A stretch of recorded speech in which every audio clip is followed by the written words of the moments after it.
Good morning. Welcome to day 2 of Iowa Ideas, and welcome to Working from Home in the Workforce track. There'll be 2 sessions this morning, and then the closing keynote by David Kennedy from the National Network for Safe Communities from 11 a.m. till noon.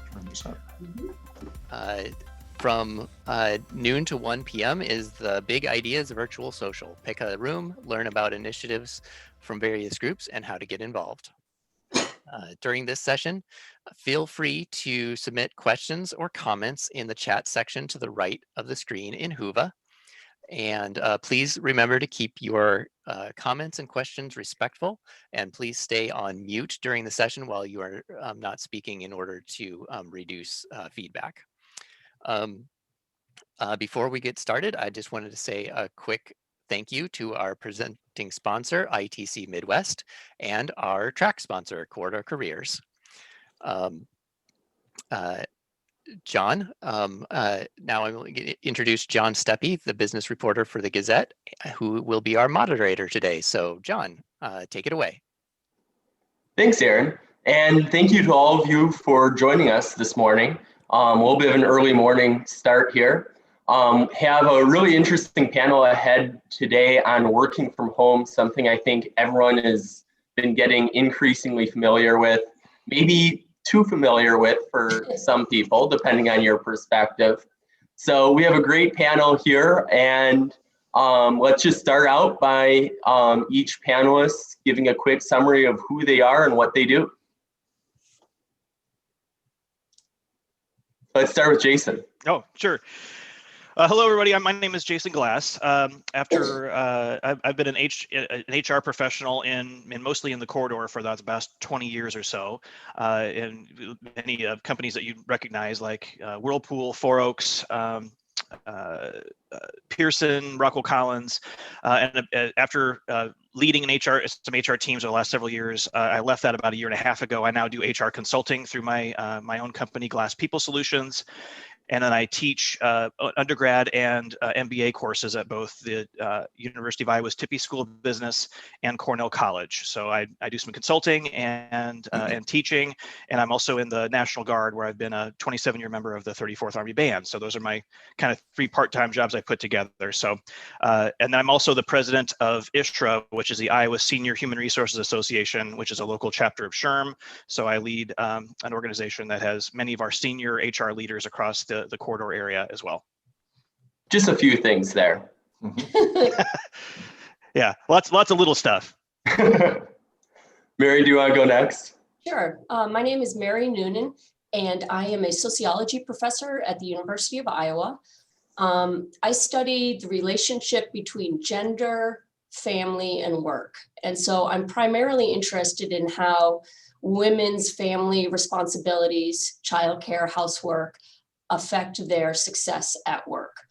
And I teach classes on the American family, statistics, and women in work. Oh, and then Scott. Yeah, thank you, John. Well, I started my life journey as an architect and practiced architecture for 22 years and one of the founders of OPN Architects. And then since 1993, I've practiced commercial real estate at the Skogman companies and helped them create their first commercial real estate department, and been involved in lots of different types of developments and commercially, and that includes some of the topics we're going to have today. I've also had the privilege of serving on the Cedar Rapids City Council for the last 9 years, and which has brought a different perspective to some of the things that I'm dealing with on a regular basis in my profession. And I've also an Army veteran, and I'm a band freak. I'm a big sponsor of the Iowa State marching bands, and so my father was a music teacher, so I appreciate the band direction here. And had the opportunity over the last several years to work with a lot of different nonprofits and companies that are addressing issues relating to this topic today. And since 2001. Twice a year, I write a commercial market overview of this area. And so I just finished number 49, and I'm going toward number 50 here, which will be written at the end of the year. And so it's been interesting seeing the changes that we come across in the office profession. So I'm excited to be a part of this panel. And then, wow, we really do have that band contingent here. Yes. So on a scale of 1 to 5, with 1 being after this is all done, everyone's back in the office just like how it was, and 5 being everyone virtual, I mean, from our own living rooms, where do you each see the future of working from home? Let's start with Scott on this one. Well, it's interesting, and we're starting to see that evolve now, and both nationally and in our own market. I personally feel that we're going to be somewhere between a 2 and a 3 for a while, and you can listen to the reports where companies like Google are a 5, and our company here at Skogman, I would say, is in that 2 range right now, between 2 and 3, with a struggle of I don't think it'll ever get back to 1 anymore, but I think that what I'm seeing is that 2 to 3 range. Okay, Mary. I would say the same, 2 to 3. I think the key things are employers are going to be looking at productivity and accountability of their employees, and if they can get good data on that, and they feel as though the numbers are similar to office work, then perhaps they'll give their employees a little bit more freedom to choose. Mm-hmm. And in surveys I've done, it seems as though, some people really miss the social aspect of work. They like the boundary between home and work, and so they might prefer to go back to the office. Others, like the flexibility of working from home. And even some people that I've surveyed have said that they don't appreciate all the chit chat that happens at the office, and they feel like it slows them down. And so they prefer to, work from home, that they get more done. Yeah. Okay, and then Jason. Yeah, I would agree with everything that's been said so far. I'd say that to Mary's point is that what I think a lot of people are missing, especially between managers and their direct reports, is that they're losing some of those trusting relationships that come from interacting directly in the workplace. So and even though we have some great technology that is certainly facilitates it being better than not being able to see each other's faces, we're human beings, we're social animals, and trust isn't built through just working through a problem on a Zoom call. It really does come through some of that small talk and getting to know each other as people, which is much more difficult through virtual means. And so I think, as we see more of that kind of breakdown of teams and in leadership of those teams, then we'll see people start to gravitate more, and that pendulum might swing back a little more towards the office. I agree that we're probably never going to get back to 1, but I do think that we'll see a lasting change in more flexibility and allowing people to work from home on a more occasional basis, or see some kind of hybrid models where you may be at home for a couple of days, but then we have some common days in the office so that we can have that face time with each other, and it's more of a balance. And then Scott, what are you seeing in terms of office space now that feels like it's gone by fast, but now we're at the 7-month mark of the pandemic? Well, it's kind of ironic. I write an article once a year on Cedar Rapids for a regional real estate magazine, and I finished my draft and it was published in August on August 1st, and August 10th, the derecho arrived and has thrown a few extra things into our local office market. But there's 2 facts that came out that I wrote in the article, because we had about 1 million square feet on August 1st of available office space in the metro area, which is been about the same for a while, because the design of offices are changing. So we're seeing a lot of older office space come on, and we were going to co-working spaces. We were going to types of space where you can get a lot more people in a lot less space. And then the COVID hit and changed those things because people were crammed in together. And so one of the things that came out in February, Smart Asset named Cedar Rapids in February the most recession-proof city in America. That was February, before COVID really hit. And then after the pandemic spread, Business Insider magazine named Cedar Rapids the number 11th best city to be at with a pandemic. There's the best options there. It was kind of weird. And then we have the derecho that then impacted and damaged a lot of things, and we found out how bad communications can be. But basically, the city of Cedar Rapids has come through COVID, ended up our fiscal year budget with a surplus. We'd expected about $1.5 million surplus. We ended up with 500 million.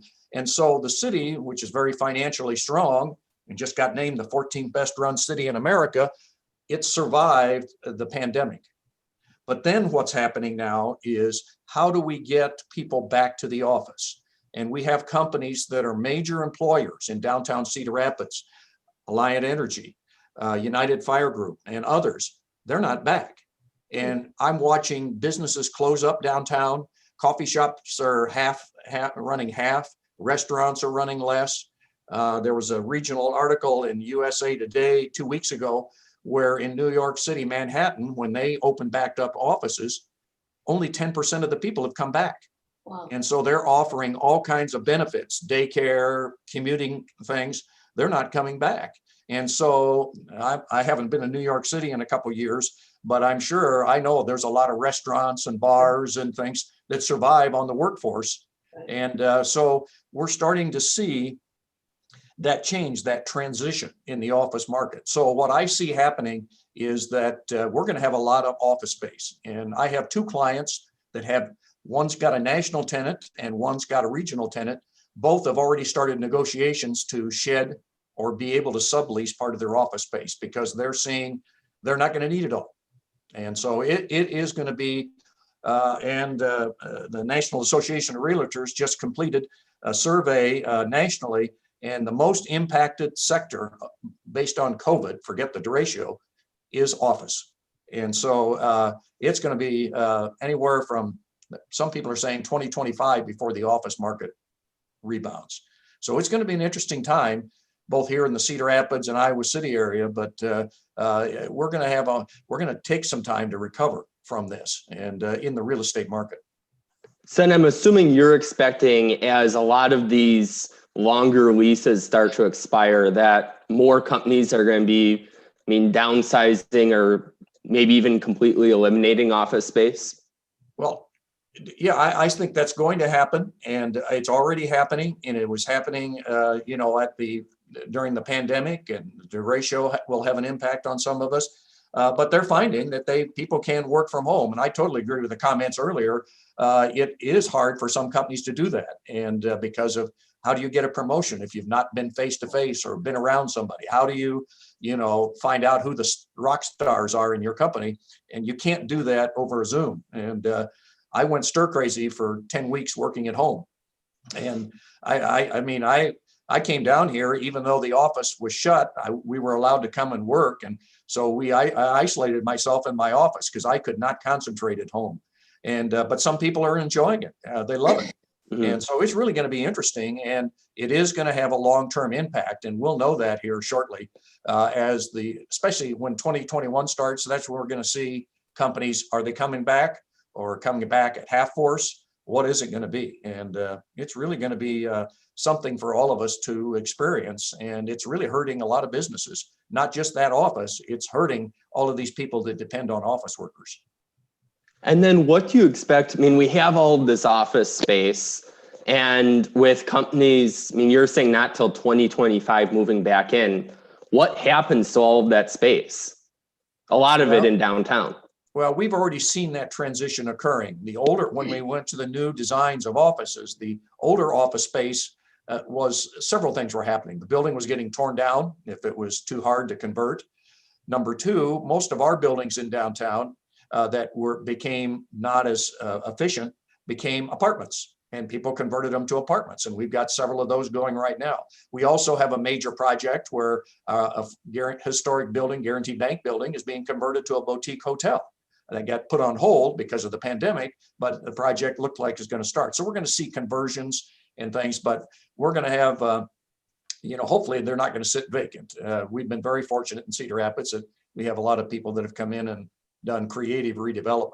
But I think a lot of these old offices are going to become very popular because they got walls, and you can go and social distance in an office, closed office, versus out in a cube. And so it's going to be interesting to see if the old office style comes back into style. And then with the transition into a lot of these residential units, Does Cedar Rapids have the capacity for that many apartments downtown? Well, I co-chair the Downtown Housing Group for the Economic Alliance, and all of our housing projects, whether they've been built new or renovated, were leased the day they finished. And it'll be interesting to see in that same national article, apartments in major cities have started to have trouble finding people now because they're moving to the suburbs because they don't want to commute on subways and trains. Now, we're not commuting on subways and those kind of things in Cedar Rapids to any great extent. So it'll be interesting to see if that demand for apartments drops. And we have 2 under construction right now, and two others that were just announced that would bring another 500 units to the market. We currently have about 1,500 in downtown. So we'll see if that same demand occurs after what's happened with the pandemic. And then shifting gears a little bit to how this affects the employees who have been working from home. Mary, what impact does this have on the typical workday for an employee in Eastern Iowa? I mean, I think a couple factors are pretty important to consider. One is whether or not you're a parent, and if you are a parent, how old your children are. Are they, under the age of 12 where they need a fair amount of supervision, or are they teenagers where they prefer you to leave them alone? It's very difficult to disentangle the impact of the increase in telecommuting from, COVID. And the reason is because with COVID, we had the shift of office workers to home, but then we also had all the daycares and schools closed. And although many of them have now reopened, some parents are still nervous about sending their kids back to school or daycare because there isn't a widely available vaccine at all, and it probably won't be for the foreseeable future. And so working from home with children is an entirely different beast than working from home without children. And so I think that if you don't have children, obviously telecommuting, depending on the length of your commute, can free up a substantial amount of time. And so assuming that your workday stays constant, so assuming that you're still working, say, 8 hours a day, but you don't have to commute, one would assume that someone without children might be able to have more leisure time, more sleep time. Those are people who study these issues like me. That's kind of how we think about time into these different categories: leisure, sleep, paid work, and then unpaid work like housework and childcare. Assuming that you do have children and they are at home, I think it's just been extremely difficult, especially for women with young children, to be productive and like Scott mentioned earlier, concentrate. And so I've done a couple surveys since March and asking parents these questions, and they just say that it's extremely difficult to be productive and concentrate, especially with young children at home, and that they fear that they're kind of slipping behind at work, but they also feel guilty because they're putting their children in front of screens to try to get work done. And then how do you see this impacting mothers and fathers differently? Or is there a difference?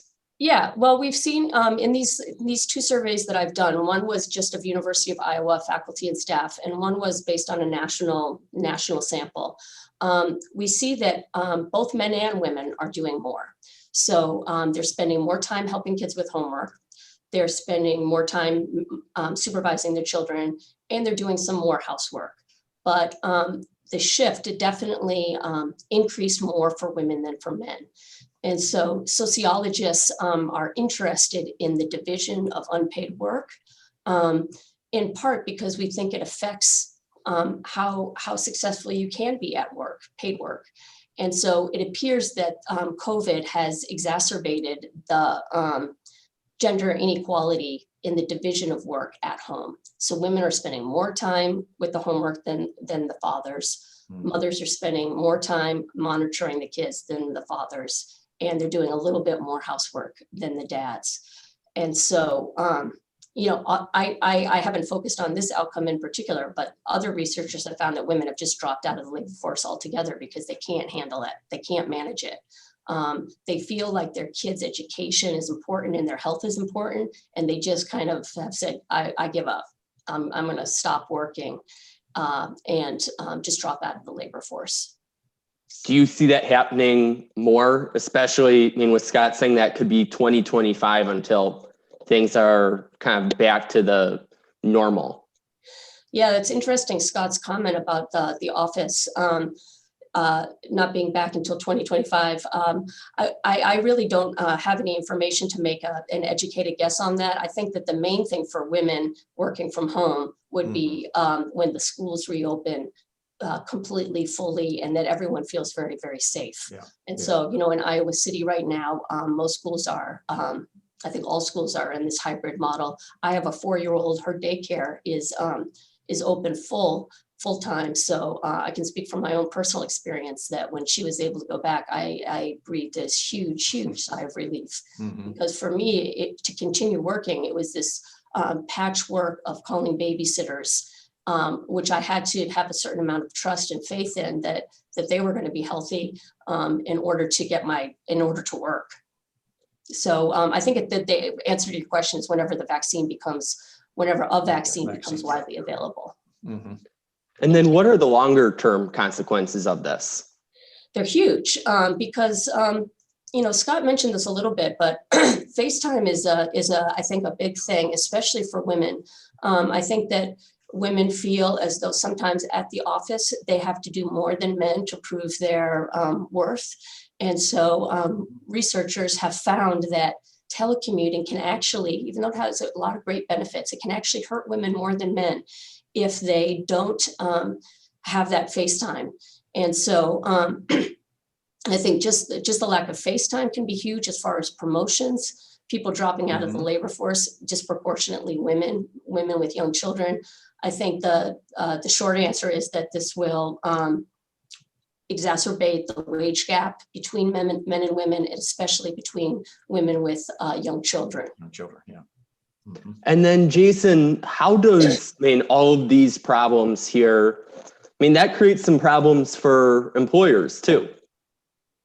Yeah, so I agree with everything that's been said so far. So from the employer standpoint, it makes it a real challenge because much of what we've built up for policies, both in terms of internal company policies, as well as our regulatory structure from a legal and standpoint, is really still based around a Monday through Friday, 8 to 5 work week where you are physically in an office. So, and it's one of the reasons why, that we've had the technology for a long time to be able to do more working from home, but companies have been either reluctant or had a difficult time transitioning to it because of all that, kind of all that inertia that we had around it. Now we've been forced into it. So the good, the benefit to that is that we've had to learn some lessons really quickly and figured some things out that we may not have had this not come to pass. But there's a lot of the things that just need to change, things like time off. If we have a time off policy or a sick leave policy, that usually means that those are hours that you're not in the office. So what does that mean when you're working from home, or especially when you're working from home and can't dedicate a chunk of time to work where you can measure it, right? If I'm juggling multiple things in the home with my kids or with my housework and those kind of things, how do I measure my time?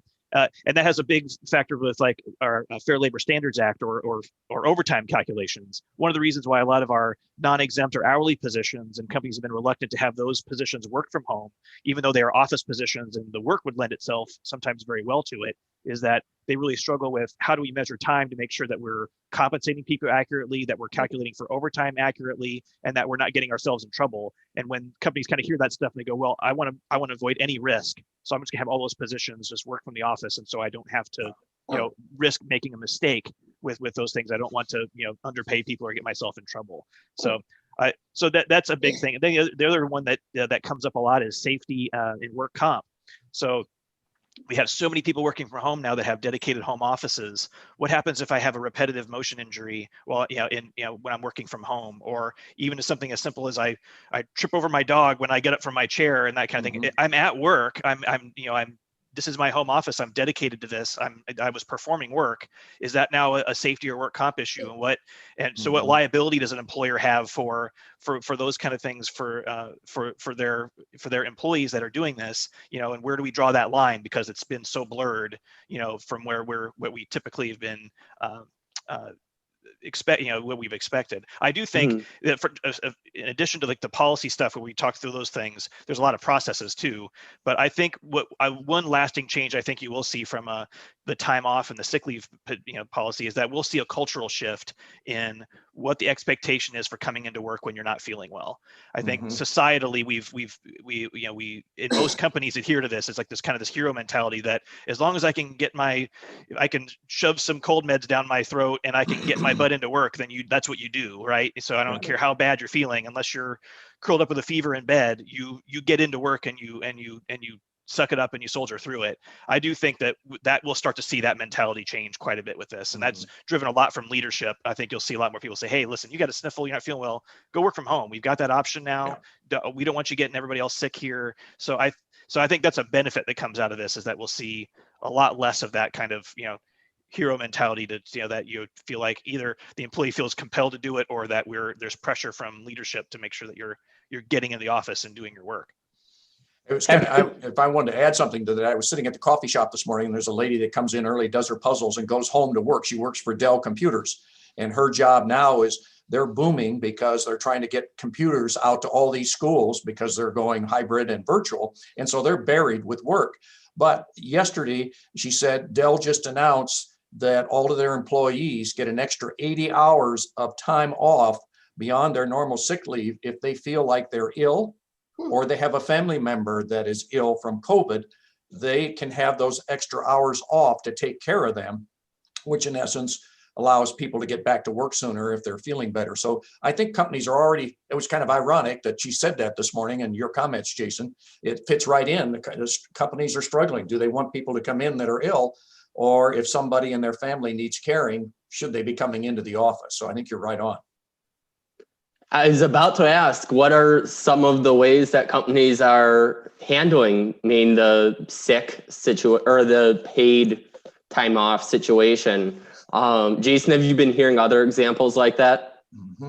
Yeah, so I think initially the mentality was, because we weren't, when this first happened, we didn't know how long this was going to be, right? So I think everybody kind of just went into triage mode and said, well, we need to kind of figure it out. We'll patchwork it together for a couple of months, because I think there was a sense that generally we might just be doing, kind of on lockdown or away from work for a couple months, and then we back to work. So I think we're just now getting to the point where people are realizing that, okay, what we kind of made it work for a couple months, and we gave people a lot more flexibility, and we just kind of said, we'll just suspend all that stuff. So because there's no way we can enforce it, or it's just not fair. But now we're finding now we know it's been 6 months. It's probably gonna be another 6 months before we're really seeing a lot more confidence to be back in the work or be in spaces with large amounts of people.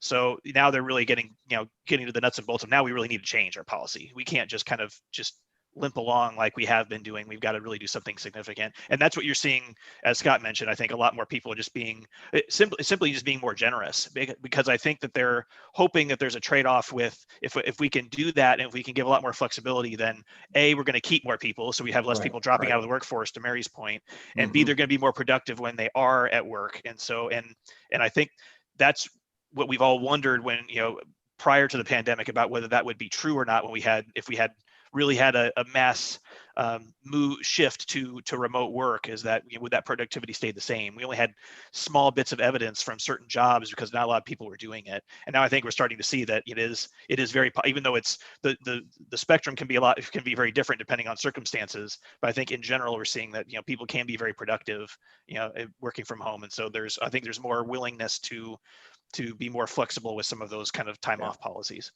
And I think companies that have people that travel a lot, and it's tough traveling now, they're cutting their cost of airline. Airline business is tanked, and because there's going to be less business travel, forget besides the vacation travel, and they're finding out somebody could have these meetings by, like we're doing, and not have to get on an airplane and travel and pay that hotel bill. I was just looking at the national data. Hotel vacancies have spiked to 73% from an average of around 10% in the first quarter. That's the business traveler besides the vacation people. And I just think companies are figuring out they're saving a lot of money by not having people travel unless it's necessary. And all our conventions are virtual. Every convention that I was going to go to in this year, it was canceled. And I'm not a virtual type person all the time. So just like here, you have a lot of registrants, and this is great information, these different sessions through the Ideas Forum. And so I think it's changing, and it'll be interesting to see, do we have conventions anymore? Or what kind of, I've been to conventions and it's packed. How do you social distance at a convention? And then how do you trace somebody if there is somebody that's ill in that crowd? It's going to be a different world out there for quite a while, I think. When was the last time you were at a convention? Last fall of 2019.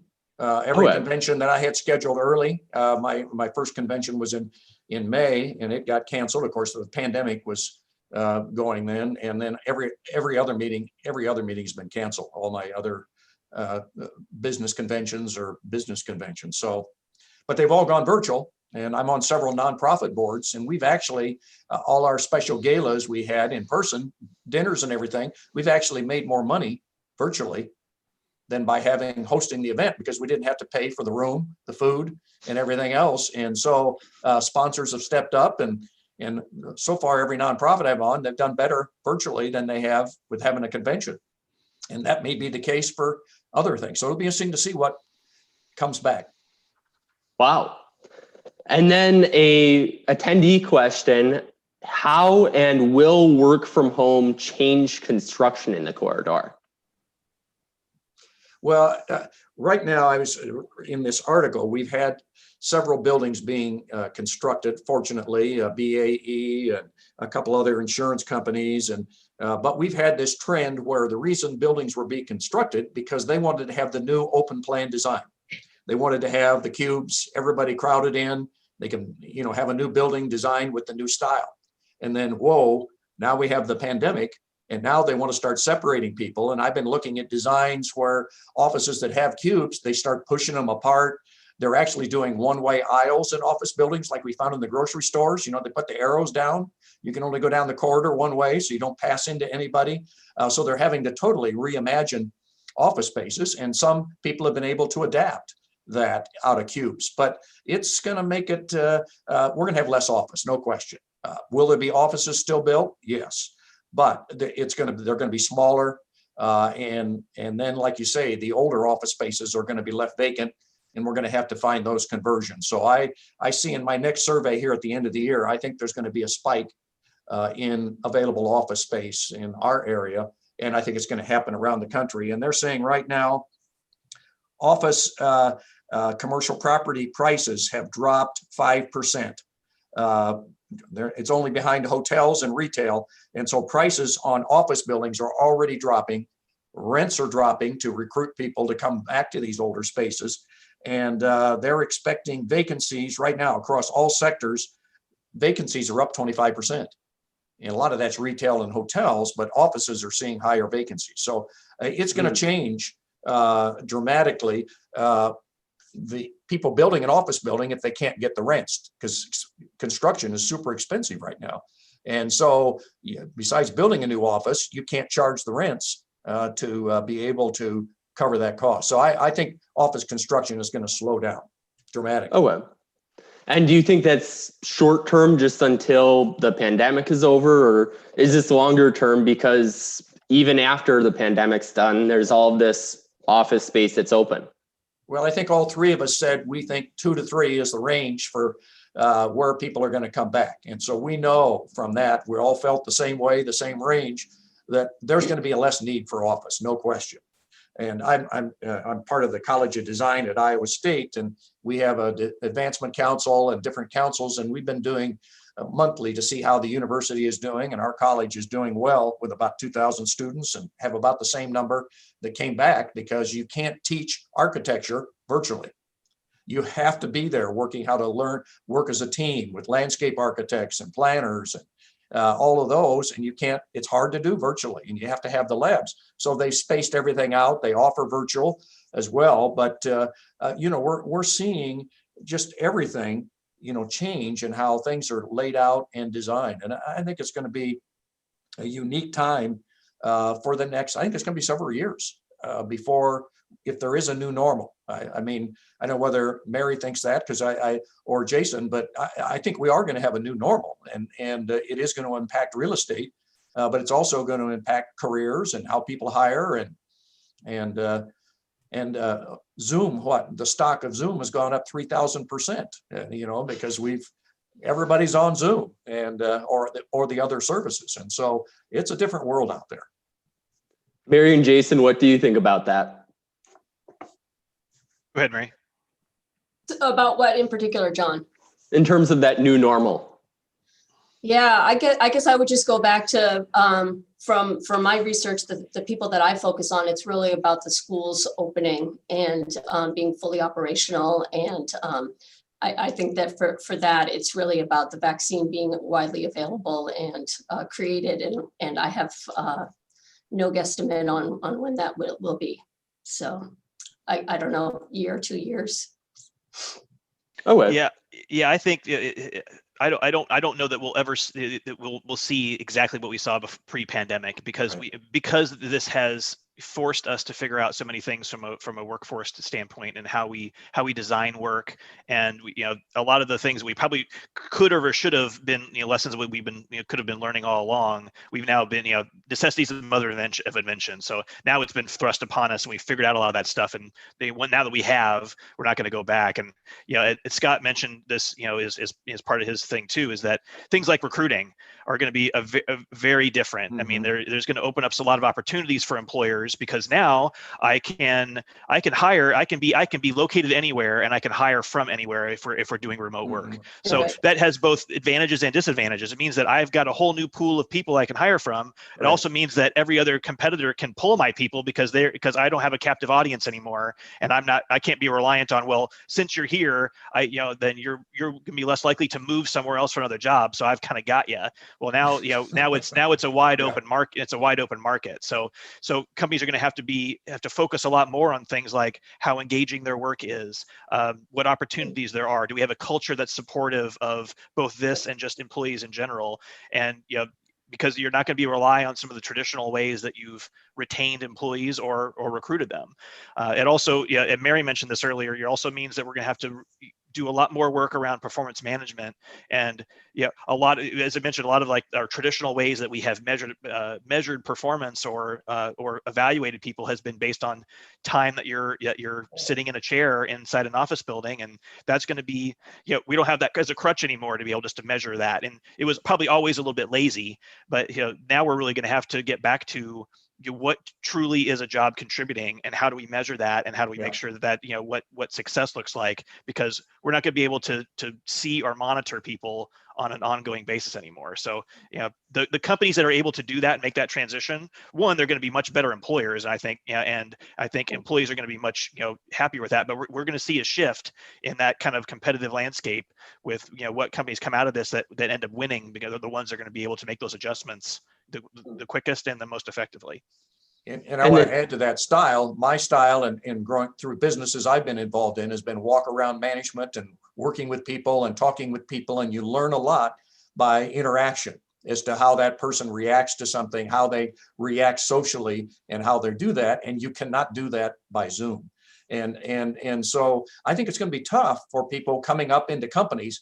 Besides, okay, they dial on at 8 o'clock and they go off at 5. So I know they were on the computer for 8 hours, but are they somebody that should be a manager or a department head? How do you know that without physically seeing them in person and getting that reaction? Now, I know there's a lot of companies that already do that, and people get promotions, and a lot of that promotion is based on how much can I sell?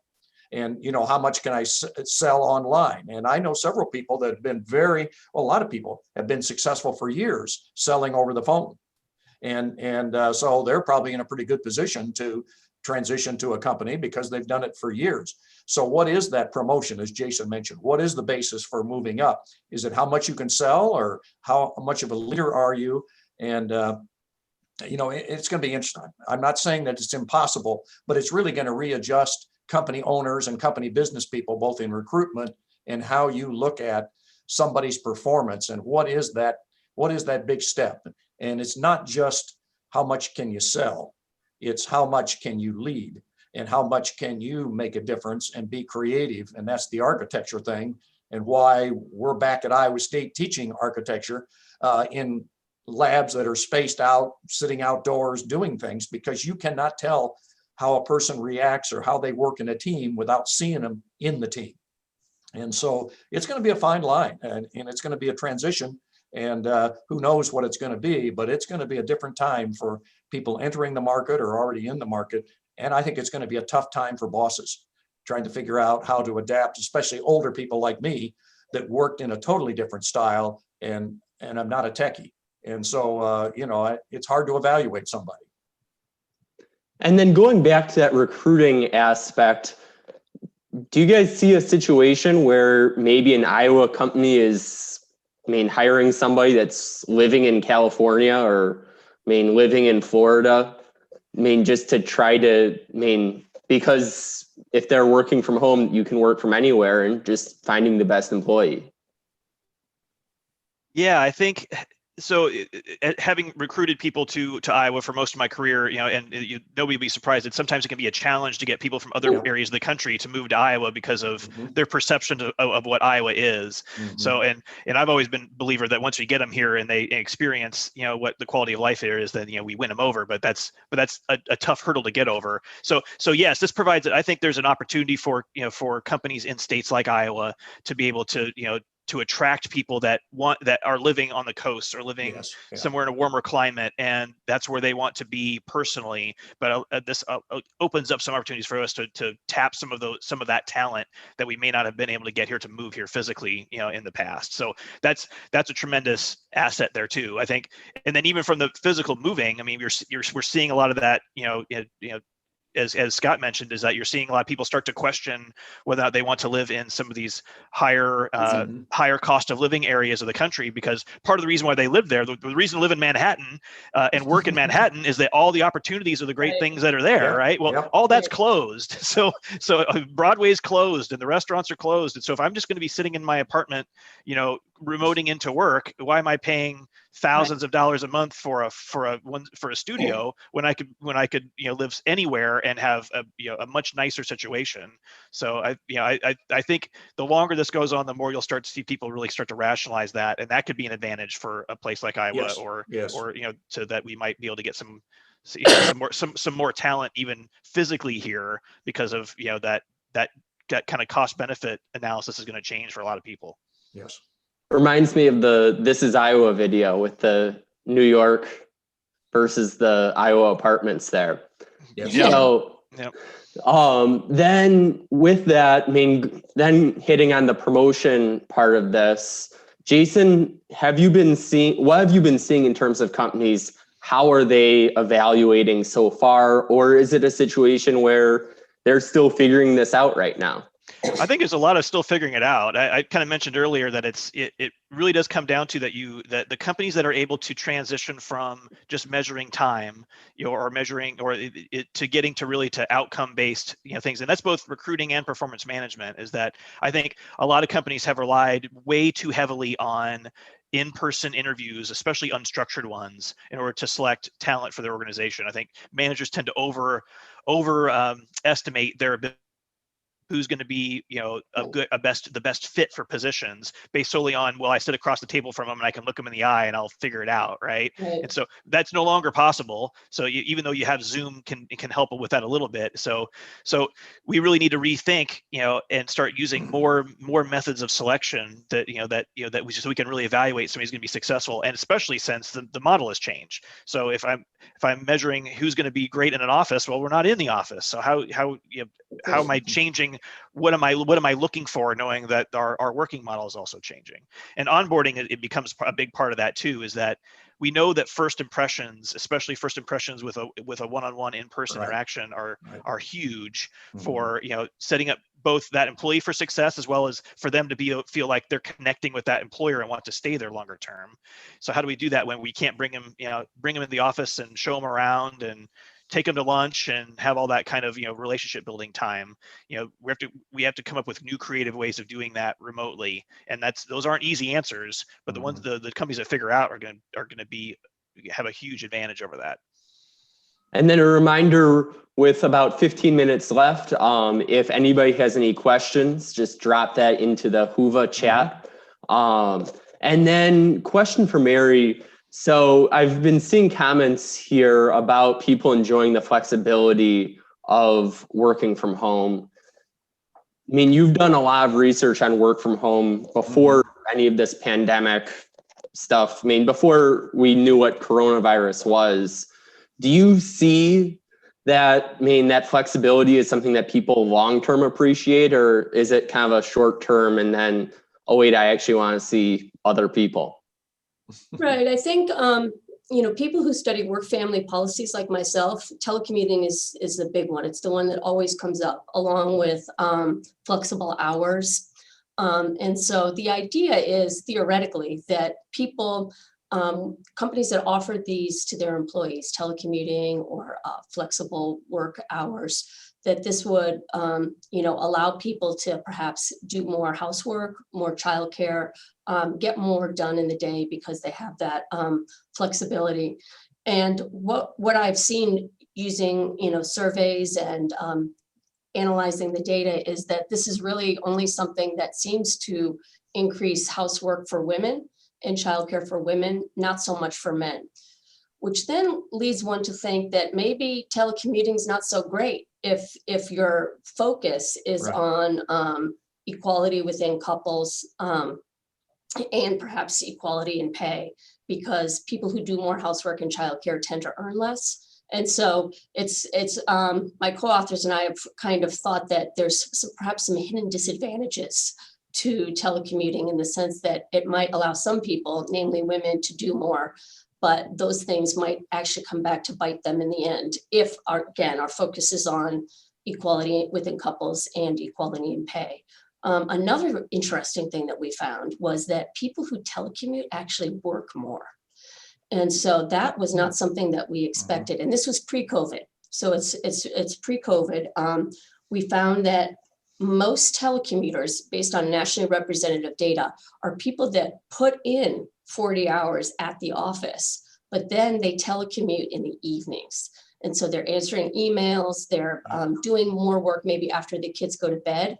And so again, if your focus is on employee well-being and working 40 hours a week and not overstressing oneself, then this telecommuting might not actually be a great thing. And our thought process was that perhaps some people, or a lot of people, feel like, I'm going to lose my job, or somebody's better is going to come along. So I really have to always be at it in order to keep my spot.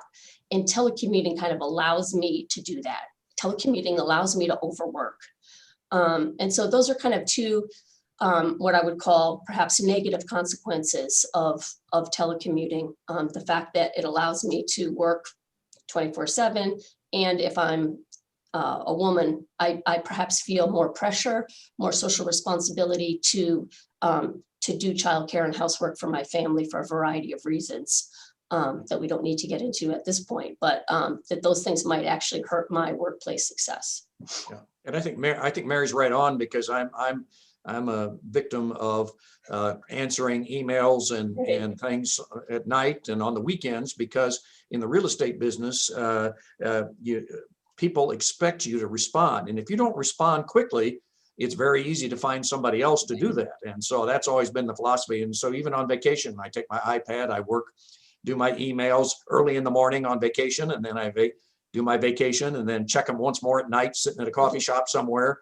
And so I'm a bad actor when it comes to that because of the technology. But, people today, they appreciate that response because it's a virtual society. You can find things online and click on that building or whatever it might be. And if I don't respond, I feel anyway, then they're just going to click on somebody else's button to get an answer right then, because they're sitting at home asking the same question, or I want to tour this on the weekend.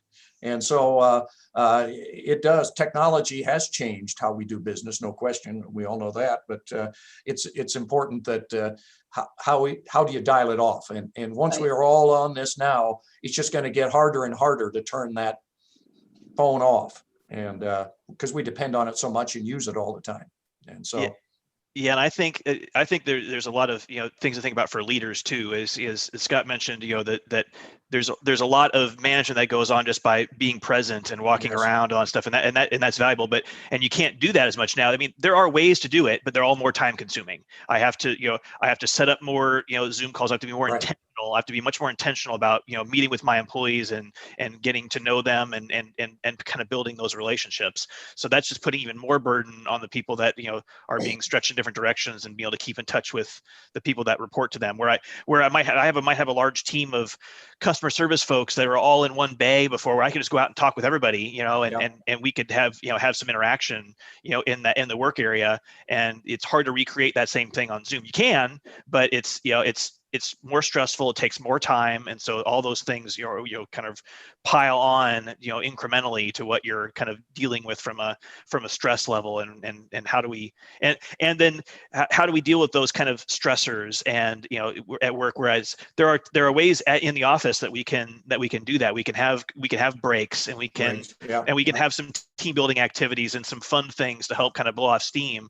Where those are but we can't do those in an organized way near as well. So, and even if we say, well, let's have a team lunch where we're all on Zoom, and we'll have, we'll do that, just have some social time. I mean, that doesn't feel the same as when you do it in the office. And in some cases it can either feel forced, or it's just one more Zoom meeting, and everybody would rather just say, listen, I'd rather be off of it for an hour, so I don't have to be on on this all the time. But then you miss out on those opportunities to share and vent, and to lean on each other for support when we're all dealing with so many other stressors.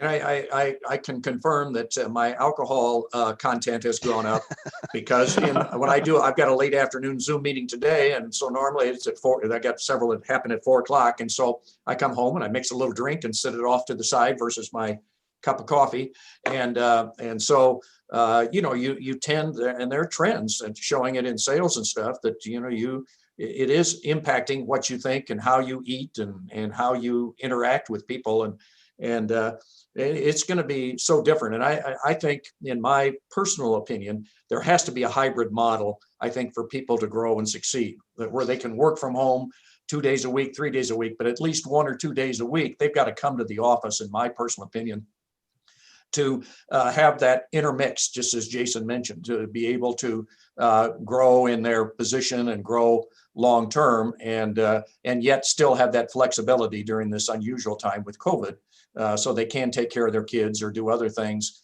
at home. And so hopefully we can find companies doing the hybrid model versus totally 100% telecommute. So that's my personal opinion anyway, and as it relates to alcohol content. And then one thing that would be kind of just a typical norm of the business world pre-pandemic is onboarding new employees. Jason, what are you seeing companies do to get that onboarding process of meeting your coworkers when you're seeing them in little boxes on a Zoom screen, oftentimes, instead of face-to-face, or, to use the lunch example, while eating lunch? Mm-hmm. Well, as I mentioned, I mean, it is a big challenge, because you're not able just to do the kind of walking around thing or the more kind of social aspects of things.